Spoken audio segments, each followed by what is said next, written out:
আজ থেকে শুরু হচ্ছে রাজ্য সরকারের নতুন প্রকল্প আমাদের পাড়া আমাদের সমাধান। বিধানসভা নির্বাচনের আগে দুয়ারে সরকারের আদরেই শুরু হওয়া এই প্রকল্প সফল করতে কোমর বেঁধে নেমেছে রাজ্য সরকার। শনিবার থেকেই প্রতি 3টি বুথ নিয়ে একটি করে শিবির আয়োজন করবে স্থানীয় প্রশাসন। কিছুদিন আগেই এই প্রকল্পের ঘোষণা করেছিলেন মুখ্যমন্ত্রী মমতা বন্দ্যোপাধ্যায়। আমাদের পাড়া আমাদের সমাধান এই কর্মসূচির অধীনেই মূলত 15টি কাজকে পাড়ায় পাড়ায় ছোটখাটো 15টি কাজ, যে কাজগুলো আটকে থাকে অনেক সময় অনেক জটিলতায়, সেই কাজগুলোকে বিশেষভাবে অগ্রাধিকার দেওয়ার কথা বলা হয়েছে রাজ্যের পক্ষ থেকে। মুখ্যমন্ত্রী মমতা বন্দ্যোপাধ্যায় ঘোষণা করেছিলেন এই প্রকল্পের কথা। তারপর আজ থেকে শুরু হচ্ছে এই প্রকল্প। শ্রেয়সী গঙ্গোপাধ্যায় আমাদের প্রতিনিধি থাকছেন আমাদের সঙ্গে সরাসরি। শ্রেয়সী, আজ থেকে পাড়ায় এই প্রকল্প আমাদের পাড়া আমাদের সমাধান, 15টি কাজকে গুরুত্ব দেওয়া হবে, ঠিক কোন কোন কাজ?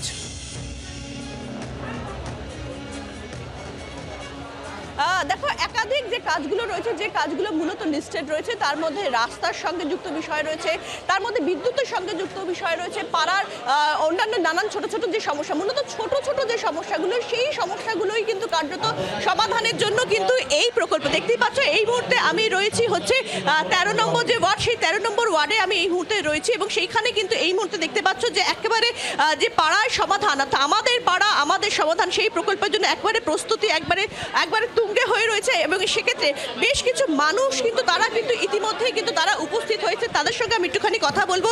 না, আপনারা তো এসেছেন এইখানে পাড়ায় সমাধান, কোন সমস্যার সমাধানের? হ্যাঁ, সমাধানের জন্যই আমরা এসেছি।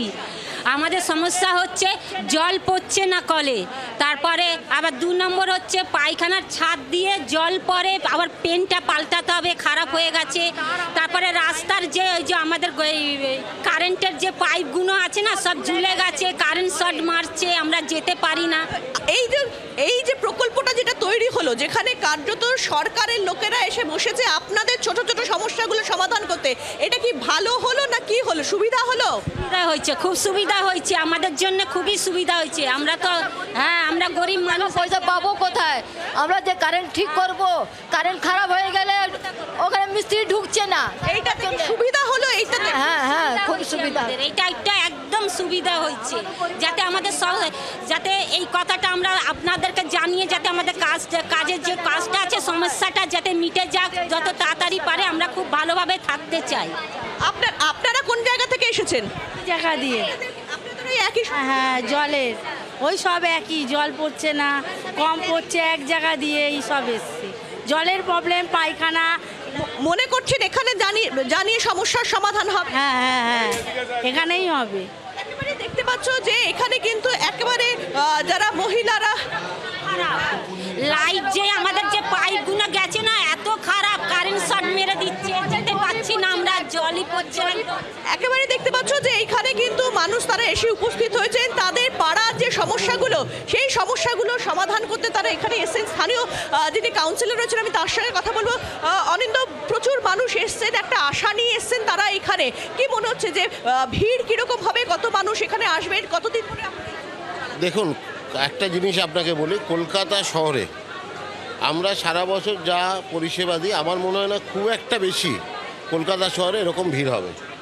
কারণ এই প্রকল্পের আওতায় যেগুলো আছে, সে হিউম্যান রিসোর্স বলুন, বিভিন্ন আরও প্রকল্প যেগুলো আছে, সেগুলো গ্রাম বাংলার ক্ষেত্রে কার্যকরী হবে। কলকাতার ক্ষেত্রে মানুষ আসবে, জল, রাস্তা, আলো, ঠিক আছে, এই তাতে খুব একটা বিরাট কোনো কিছু সমস্যা আছে বলে আমার অঞ্চল থেকে মনে হয়েছে।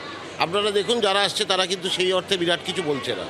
আর আসবে স্বাস্থ্যসাথী, লক্ষ্মীর ভাণ্ডার, বার্ধক্য ভাতা, এগুলোও দুয়ারে সরকার আছে। এবং শুধু একটা আমায় পাড়া সমাধান দিয়ে নয়, সারা বছর ধরে এটা হয়।